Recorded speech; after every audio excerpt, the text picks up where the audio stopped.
Okay, I had the lights off a minute ago, but I need to get this off my chest. As a person who's made people, I can tell you how much it takes to bring just one human into this world. And I look around and I see that in this 21st century of ours, we're still wiping out humans left and right, like they're just falling from the sky, and it's an endless supply of tragedy that we can feed into this machine. And I'm like, that's absolutely insane. What it takes to create one human, and we're just wiping out entire bloodlines. And it's the 21st century, and we still haven't unraveled this knot. And I'm wondering how many centuries down the road it's going to be before we look back and go like, oh shit, we didn't have to do that. That wasn't a thing. We had alternatives. Because I think we do. I really do. I don't think that in a moment we cannot we can just sidestep the confrontation with the dark forces that are coming to consume and obliterate us. I'm not talking about that. But a lot of what goes on in the world, it's striking me, is some Real Housewives International Edition drama. It's a lot of drama, and it's it's all kind of play money if you zoom out far enough. Like there aren't really lines between nations, and people aren't not people because they're a different kind of people. They're still people. Go ahead and pull open Google Maps and look at countries that you have ideas about. You think you know a thing about a country, and just start looking at random things like a local pharmacy or a go-kart track or a laundromat and realize people are just peopling around. And we, I find it hard to talk about international affairs because I want to say like the name of the nation, like, oh, America did this. But it wasn't America. It was the American government. And, Iran didn't do anything. It wasn't the Iranian people. It was the government. And it's our proxies and it's our allies and the people who try to keep doing some balancing act between all of this. And yeah, it's they're two very distinct entities here. There's the government and they're proxies, and then there are the people. And I think it's important we remember like it's the people who are paying the bill for this, and there are more of us than there is of government officials. And I'm not proposing bloody revolution here, but maybe just stop and take inventory of what we have in our arsenal collectively as humans who are all just humans, who all have dishes to do, who all have probably have toilets to scrub, right? Most of us have smartphones now, right? So we've all got these things that are just common to us.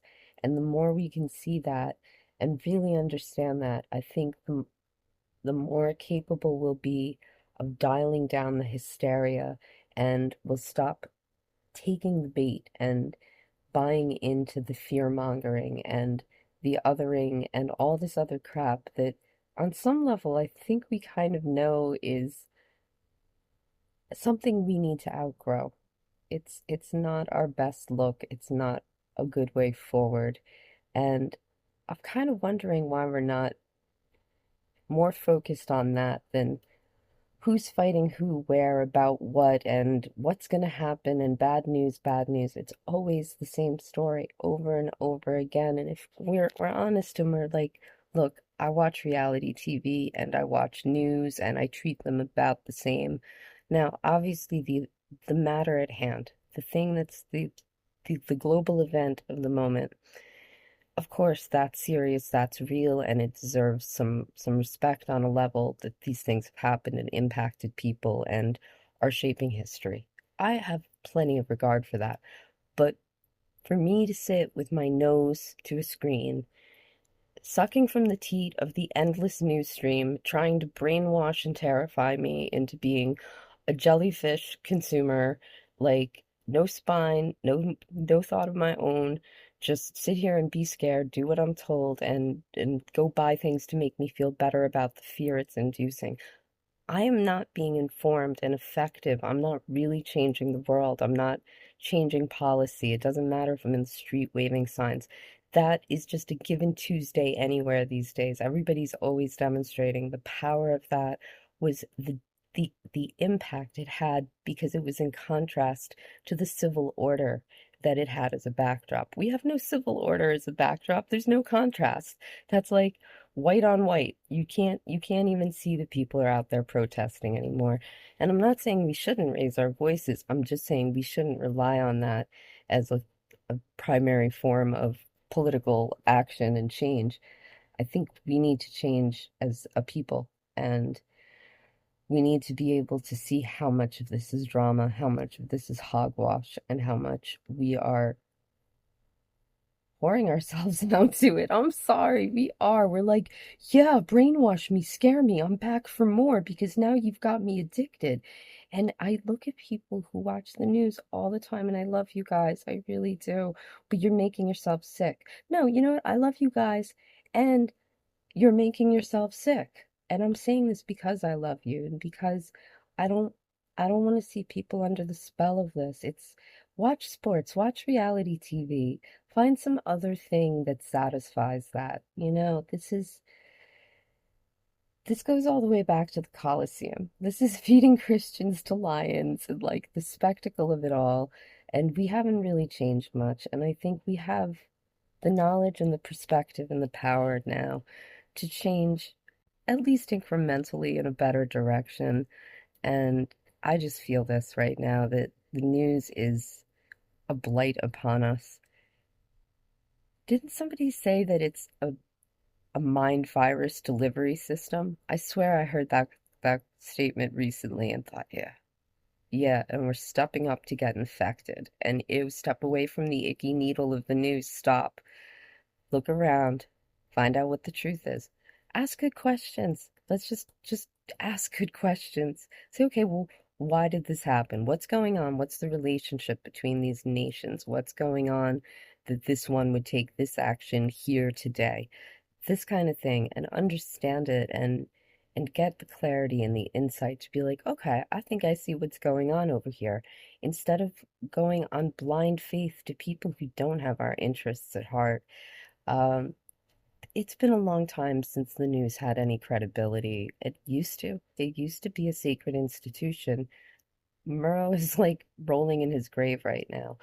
But yeah, we can't invest in it the way we used to. We just have to accept it's a kind of entertainment and not let it poison us, not let it taint all these other aspects of our lives, because I just feel so heartbroken looking at people I know and adore and seeing them possessed with this. And I want to smack it out of them. Not to hurt them, but to just like knock it loose and be like, it's like seeing somebody with a brain slug feeding on their head and you're just trying to have a conversation with them. Like, how much do you want to knock that off their head?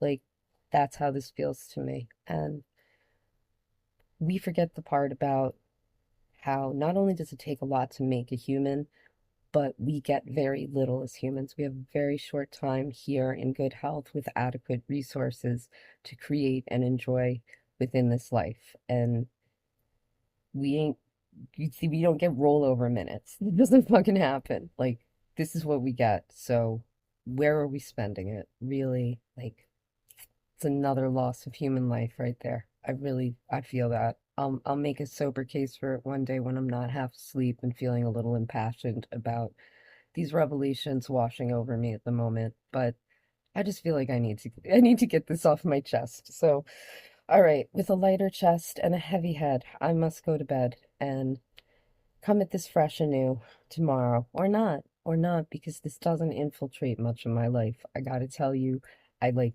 leave a little time aside. It's how do you make it without the news? I'm fine. I check the weather on an app. I can see the traffic on Google Maps. I hear about things I need to hear about through memes on social media, and oh, this is happening. Okay. And then people get fired up and they put little symbols in their profiles and stuff, and I know there's a thing happening. And when I think it's relevant, I earmark dedicated time to go figure out what's actually going on, reflect on it, evaluate it for myself, and use good news sources judiciously to get updated information and perspectives. And that's great. I feel like I have a real grasp of what's going on in the world. And judging from the conversations I get into with people who love the news and think I need to be political and we need to talk politics, I find quickly that the breadth and the depth of their understanding is not as comprehensive as I would expect from somebody that passionate about it.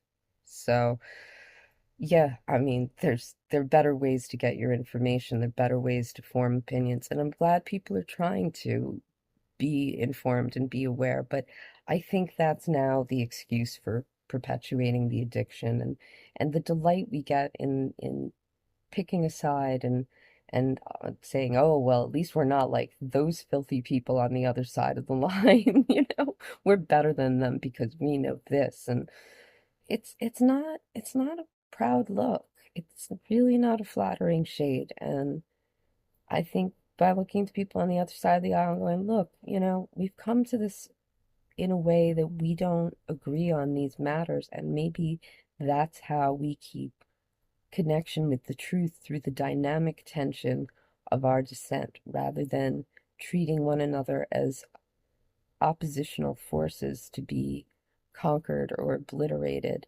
because it's in one side saying, like, okay, look, we do need to create new things.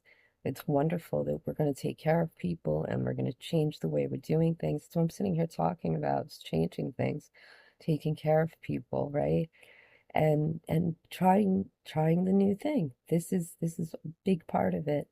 And then there's also a wisdom in saying, great, but if you're always making new things, but you're not conserving any of it, and you just lose it, and you spend the rest of eternity reinventing the wheel over and over because you forgot the lessons, or we have to figure out how to get the resources from the bottom up every time we want to do something because we haven't managed our resources and provided for future endeavors. We've dreamed them up, but we haven't provided for them. And a good way of thinking about it is if all of a sudden entrepreneurs and managers started being mortal enemies, business would grind to a halt. And that's what happens when the parties see one another as rivals or a threat to something.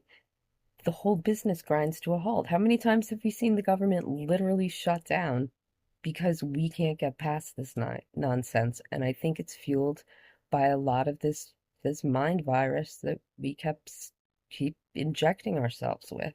And so, all right, I'm gonna get off my soapbox and go to bed, like I said, but some food for thought. All right, that's all I got for now. Bye bye.